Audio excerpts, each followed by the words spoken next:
Assalamu Walaikum. Hello friends, how are you?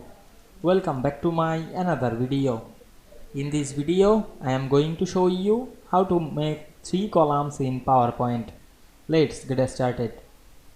At first, you have to open a PowerPoint presentation. We can see here many slides, included text, chart, shape and image. Now we want to add 3 columns into text box. At first, click inside the text box. Then go to the shape format menu and enable the text box option or the format text effect. Then go to the text box menu and we can see here the column option. Then we can see here enable a column. Now we want to add 3 column, increase the column number 3. You can add a spacing. Now I am click OK and we can see here many column. You can see the column, write any text. Now I am select this text and make the alignment left. Go back the home menu and align left, otherwise you can align center. Then we go to another page and applying the same process.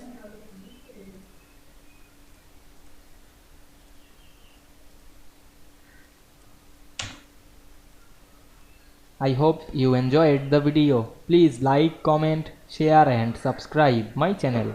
Thanks for watching.